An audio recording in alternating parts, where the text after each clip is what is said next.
So there you guys have it. I'm sorry. As I'm walking back to the car, I'll look at some of the comments. Looks like they're getting ready to set up.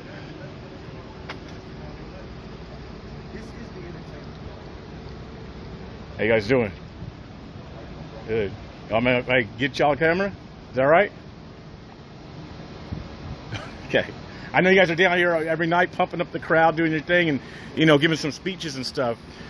Let me ask just one question. What about the nighttime stuff? I mean, the nighttime stuff is a must when you got Donald Trump pressuring the states and trying to claim that the protesters is the violent ones, and we not. I mean, he been saying that even before it was violence. Right. You feel me? I mean, when you got protesters got to come in full body armor and their mama and kids and everybody with helmets on, that's a constitutional breach, bro. So nighttime, morning time, breakfast, lunch, and dinner, everybody should be protesting if their constitution has been breached. That's what I feel about it, man. Okay. Now you went to Trump, that's the first thing out your mouth, yeah. which is fine. Now, what would you say about other brothers or sisters that like Trump?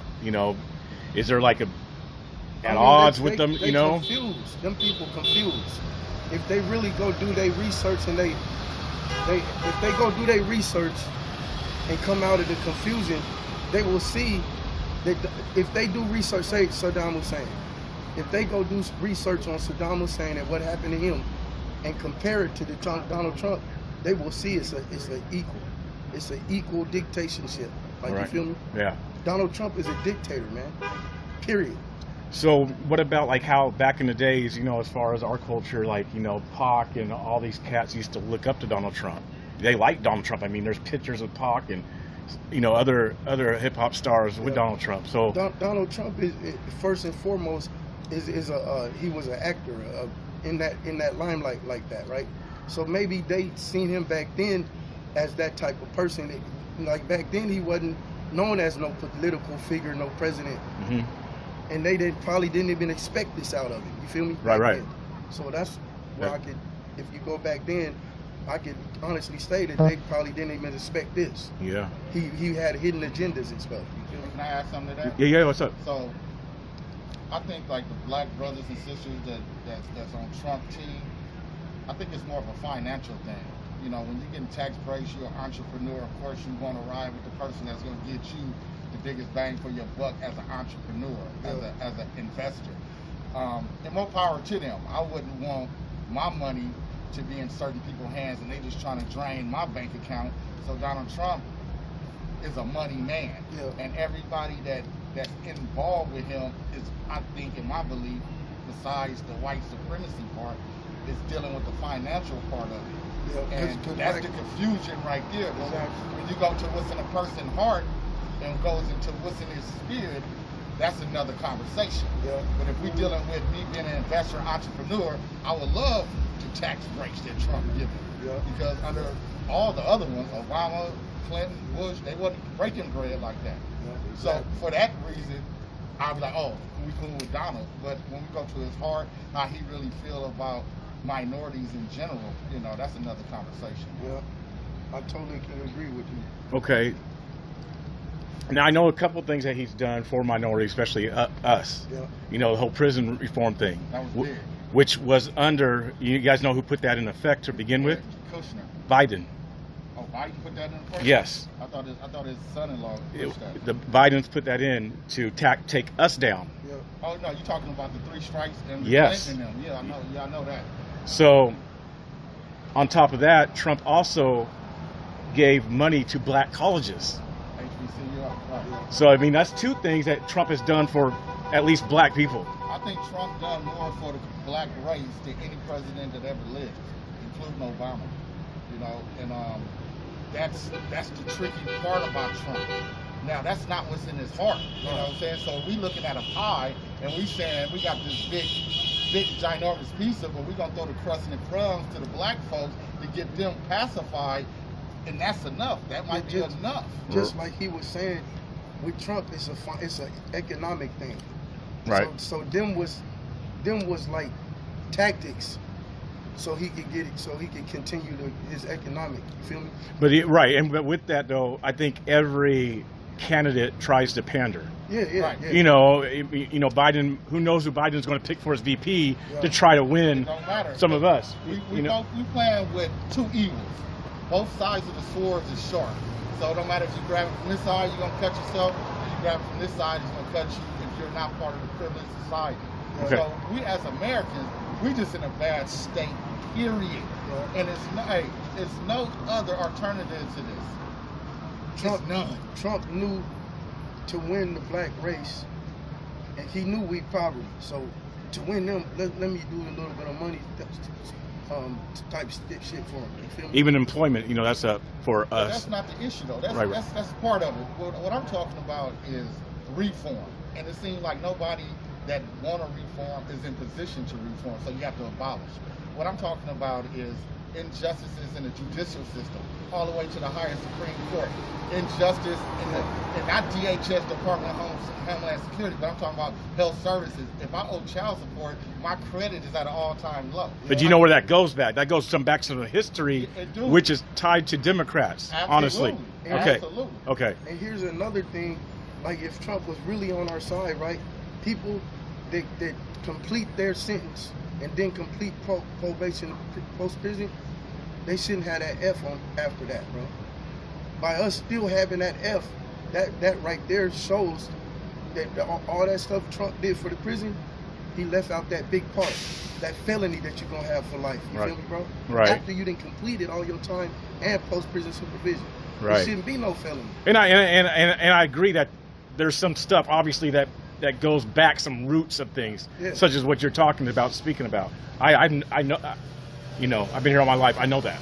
I've seen the change here in Portland. 44 years old. I've seen the gentrification and all that. So I get, there's some things that are issues. But see, the problem is everybody want to blame the head honcho, which is the voice of America, which is Trump. But we're talking about the senators, the representatives, the Republicans, Democrats, and all. They're more seated and planted for the lobbyists to push their agenda. So the people that really need to have the problems that the world is seeing are these people. They've been in position all this time, haven't done nothing, haven't uprooted anything, haven't changed nothing, and they want to continue to have business as usual. Right. Now, with that though, that's why I think Trump had this little slogan, drain the swamp. Yeah. He has obviously, he's a straight shooter like we are at times. Off the cuff, just bam, He's really not a straight shooter. Let me just say this real quick. He's not a straight shooter because when his boys, now listen, they did something illegal to get his boys caught up. Okay, he got an attorney general that's going in there interfering with the court decision about time. You got people sitting right here right now for misdemeanor offenses, and the reason they not out is because they don't have the bail money to get out, which might be $100, $200. So when you're not interfering with the court judicial decision on the smaller things, why are you sending your boy to deal with it on this thing? So it's too deep. It is. It really is deep. It is deep. He's just a spokesman to me. I don't put too much energy in a president because they all just mouthpieces. Majority of the country is controlled and owned by a small percentage of people that owns the wealth.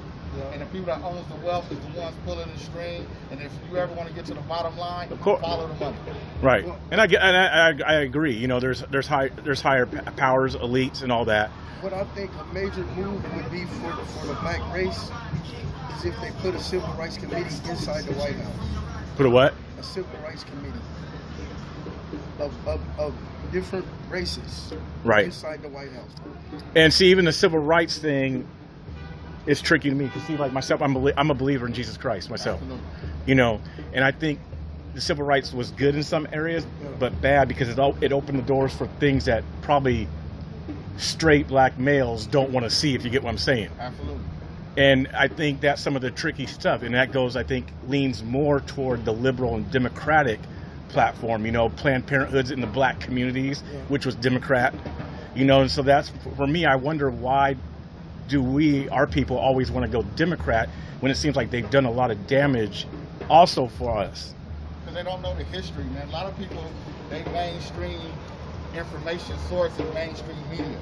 The richest people in the world control the media, so they push out to you the narrative they want you to know. People don't know the Democrats was the start of the KKK back in the day. The Republicans and the NRA was formed to protect black citizens, to where if you come into my house to take my family and destroy me, I have a weapon now. Right. Through the history, it was flipped and transformed to something else to make it look like all the rich white people of Republicans were the KKK. Now, don't get me wrong, KKK were all white. You know what I'm saying? Right. And they wear business suits in the day. They wear white at night. And they're in both parties. This has become a game of manipulation from the highest power. They're very intelligent, and they got us duped. We hoodwinked, and we don't really know. And then we don't really take the time, an hour out today, to do the research or to do this. Right. To have a dialogue. Right. Do this. Yeah, everybody's brainwashed, and they've been so used to it, they don't want to take the time to come up out of it, research the real. You feel me? Right.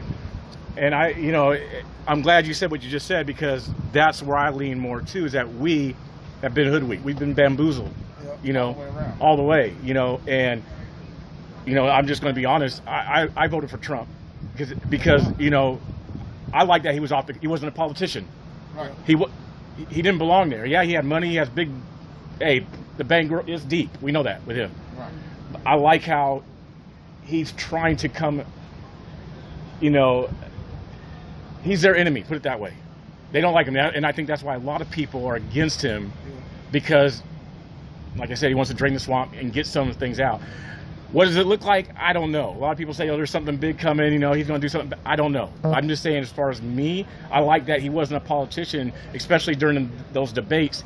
He was chopping everybody up. But then that was a trick, too, and everybody fell for that, and now they seeing the real him. Mm-hmm. You feel me? Yeah. I mean, when the presidents first start to candidate, they got to use every tactic in the book to fool people. Of course they do, right? That's their plan. That's their game. I mean, it's just like if we was running, we'd have to pull from every source we can because we want to become president. Exactly. That's just part of the game. Unfortunately, not everybody can be honest. Yeah. No matter which side you're on, there's going to be some lies, because some people say Donald Trump is saved, he's a believer. I'm not going to say that. I don't know. There's things I'm like, okay, yeah, he does defend Christian values. He don't believe in abortion. He don't want the, LGBTQ and all that stuff. But then there's other things I'm like, okay, I don't know. Yeah. Well, for me, like I keep reiterating, Donald Trump is at the head of the echelon at the top. Right, he is. With foreign affairs, dealing with banking and all that. Yeah. What I'm talking about is these people that say they're mayors and governors of certain states. They're not pressing no lines for equality for nobody. But it's so hard to go to your law enforcement and say, business as usual is over with. Anybody go outside of this diaphragm of justice and executing the law, we're going to be on it. They got a right to do that. It shouldn't be that hard. Right. It shouldn't be that hard to go to the DA office and say, from this point on, I don't care how y'all in collusion with the police department, everything needs to be on point. Exactly. You got people that's back here right now that go to court, don't understand the language of the law, go back to their cell and didn't know. They just signed their life away. Yeah. That's not something hard to it happens with us with child support, right? Donald Trump don't need to do that.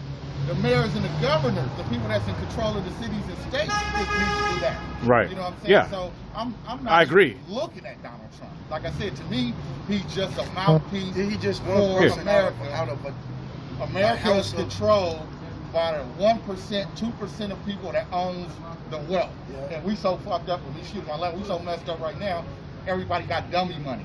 It ain't even no real value on money. No right, ain't right. no gold back in money. So we in a whole different galaxy. Trump is just Trump. he just dealing with the principles of the president. Yeah. It's way deeper than that, because he, just like any president, how much control do they really have? Yeah. I mean, they have some. He could push that red button, right? He could, Well, but, when it comes to exactly what I'm just describing, what President Trump gonna call the Justice Center, hey, no more. From this point on, tell your police officers, stop going to black neighborhoods and pulling them over and making them get out the car when they got license insurance. Stop doing. He can't do that. No, you got to go. It's right. So Trump is not my issue. Right. Right. Kate Brown, Ted Wheeler, Well, then hopefully you won't vote them back in then. But I'm not worried about voting them back in. I'm worried about the next person coming in falling up under. Because I think people that join public service in that capacity, they have a true agenda. When a PO decides they want to be a PO, they say, I really want to help somebody. Then they get played with and they get manipulated so many times that the whole agenda is burnt out and backflipped. And now I'm just here for my money and I need to do what my boss say do. Right. So how do we prevent the next elected official from losing themselves and the envelope coming under the door, a stipend saying, hey, I need you to do this? How do we prevent that? That's the problem. How many pure people are really amongst us? Right. Because I know if I was making $100 million, I can't speak for you or him, but I wouldn't have certain thoughts I have about what we're going to do today. I'll be so far away. Gone on vacation. In the island. Caribbeans, right? One of Something like that. wherever COVID not at. All right, I want to leave y'all with this. One more question. So, I watched some of the stuff. I had to come down here at night disguised. A lot of the white folks, they know me, don't like me. What do you say about them trying to represent us? What's your... Let me get on this first. All right. Let me get on this first. All right. So what I'm going to say is the mainstream media will drive any narrative that they want people to believe until you do your research, until you come down here. It's like the Army, the Navy, the Marines, the Coast Guard, different branches. Black Lives Matter is not a movement, it's a lifestyle. So movements stop eventually. Everything that moves eventually stops. This is a lifestyle. Nobody can hijack Black Lives Matter because now it's a lifestyle that's turned into a culture and everything we do is going to be embedded Black Lives Matter. What's going on over there is a different department of injustice. People are doing what's done to them. Now it's like a mirror effect. A reaction. Right, so they talking about, yesterday they was arguing about a fire over here, and the first thought that came to my mind is, why nobody's talking about all the firepower that went in Breonna Taylor's house? That was a big fire, you know what I'm saying? Yeah. And then nobody's talking about gentrification where all our grandmothers, they moved out. I talk about it. I know, you probably do what I'm saying. Yeah. Instead of me talking about some little campfire that you can burn some marshmallow s'mores on, you know. So that's just a different element. Is it needed? In my belief, everything is needed. Because without that, we'll still be doing the same thing Martin Luther King, Farrakhan, what's the guy that just died? John Lewis. Just talking, man. Yeah. Just talking. We've been talking for 100 years. Just ain't no change. So when you get to that part of it, I don't do it. I don't need to do it. I got a different way to let out my aggression, and I'm not that confused and mad to have to throw things at federal officers. But shit, they mad at that. Why you not mad when they put the knee on his neck? Why you not mad about police brutality? Why they not putting that same energy into changing the shit? But that don't represent the lifestyle of Black Lives Matter. Okay, thanks for clarifying that. Yeah. My aspect of Black Lives Matter, it started before George Floyd. Like the signs and people putting it in their house windows and all that, they was already doing that. So whenever anything happened, like the George Floyd situation or Breonna Taylor situation, these people are already training themselves for if something happens to come out. So I commend all the white people for standing up. It should be my race standing up. And in other states, it is the race represented. But in this state, it's only a handful of them. Right. And it should be all of us. And I commend the white people for standing up, and I support them to the fullest. I've been out here for 60 days standing with them. Okay. When it first started, I was the only black down here with them. When they started doing this. Right, this one, yeah. So, I mean, I just totally commend them, and this is what it's gonna take for the black people to come together, because until the white people get out of the brainwashing, then it ain't gonna be, you know what I mean? It's gonna continue. So by them coming out of the brainwashing, that's helping us. Now we got to clean up our backyard. Right. So do you, like for me, I get offended. I get pissed off, honestly, when I hear a white person tell me that I'm oppressed. It pisses me off. Yeah. Do you guys feel like you're oppressed? That's a two-sided coin for me. Okay. On one side, I could take $100 in my pocket and I could have $1,000 in a week without doing nothing illegal. Right. But my With brain your- worked. Yeah. So that's one side. But the other side is, based on my situation, I could never have the 800 credit score. I could never get the opportunities to work in some of these high rises because of this. So you have oppression on one side, but the American opportunity applies to me because I know how to go get it. So then, do you really believe you couldn't get that 800 credit score? Do you really believe that? I think I put my mind, I could get anything and do anything, but I'm saying the other side of oppression, I got to work 10 times harder than a person that's not even intellectually stimulating as I am. Okay, And okay. that's not even locked in. This person gets a job like that because his skin, he's not even qualified. Okay, He I see don't what even know you're he's saying. doing. So that part is the oppression. The other part, man, this is America. You can do whatever you want to do. Right on. As long as you got a blueprint for it. Right on. My aspect on it is I see it like as like the coronavirus, right? The coronavirus, the coronavirus applies to all of us, and the government sees that as a pandemic. So let's help the American citizens, right? But they failed to realize the black people have been through a pandemic for 400 years, and we still going through it. Where's our stimulus? Where's our reparation? We've been through a pandemic. So that's how I see it. And on the same note as him, I've been Americanized. I know how to hustle and get it. But that's besides the point. We deserve a stimulus for the pandemic that we've been through and still going through. Absolutely. Gotcha. Reparations. Yeah.